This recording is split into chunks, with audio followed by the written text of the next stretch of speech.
budget, reaching and monitoring those who are most left behind? Does the budget and procurement process make learning more meaningful or relevant? Are we designing for diverse learners, not just the average one? Does this make transitions smooth between entry points, key stages, and exit points in our systems? Are we tracking how learners are learning and experiencing our services, not just their scores and not just the expenditures or the way we are spending the allocations?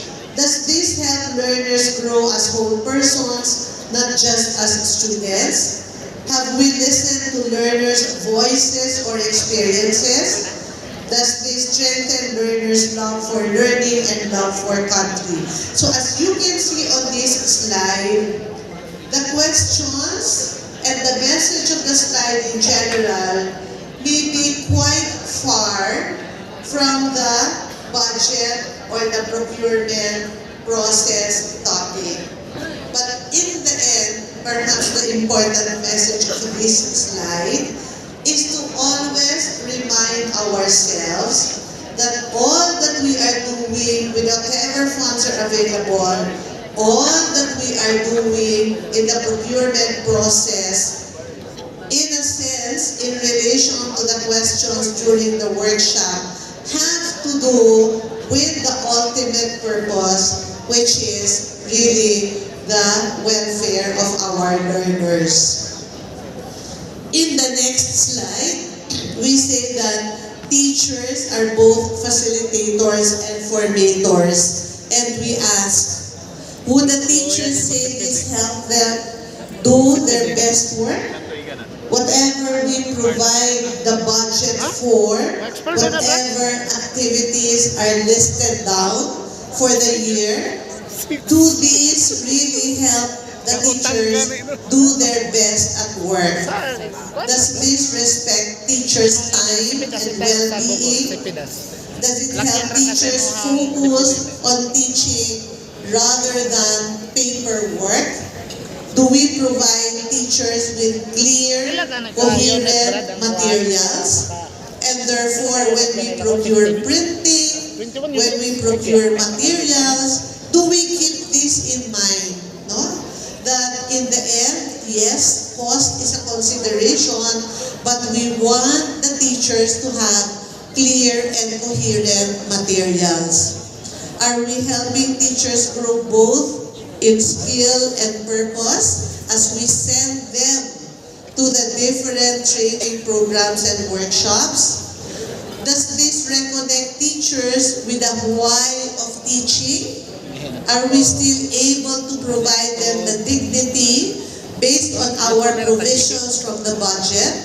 Does this promote mentorship and teamwork rather than competition among them? And do teachers have real ways to share feedback or ideas? When they come from workshops and activities, for example, are they able to tell us not just feedback from the sessions on how well they were regarded in terms of the venue that was procured, in terms of the provision for their transportation and others? Here, we want to assert that we are after a grounded and coherent DepEd. In the introduction a while ago, where my background was provided, I also had the opportunity to work with public schools a lot through the center that I handled. And there is this one idea that I got from teachers in the field that I have kept with me all along and that I keep with me to this day. Ang sabi ko po sa mga principal at mga teachers noon, bakit ganon? Bakit sobrang busy ninyo? Ang dami-daming project ng guro at ng mga guro. Ang sabi nila, yes ma'am, sobrang dami ng activities, Sobrang dami ng pinapagawa, pero ang parang nakikita po namin na kulang, hindi po alam ng mga tao sa itaas ang tunay na nangyayari sa ibaba. And you know, I believe that very much.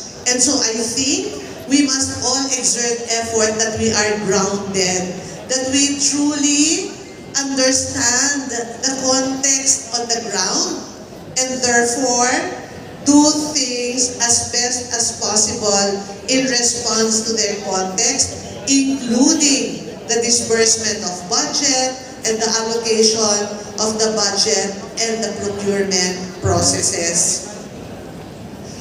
I want to share with you that the strand used to be known as curriculum and teaching. For the longest time, the strand was known as city. But recently, we shifted from city to learning systems. Why? Because we felt that naming the strand as city is a bit limited.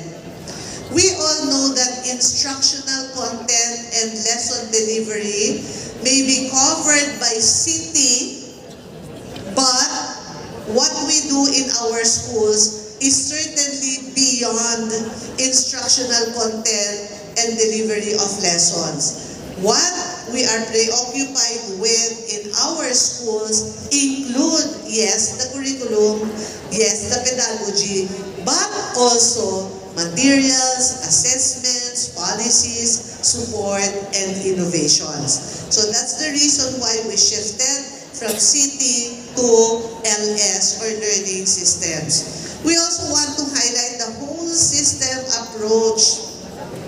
Hindi pwedeng today, we are just going to take a look at the curriculum and therefore only work on revising the curriculum and then unpacking the curriculum. And then next time, we shall work on learning delivery, teaching strategies, and teacher training. Cannot be. All these are interconnected. Learning is, after all, the product of multiple, and not just multiple, but also interconnected and linked processes.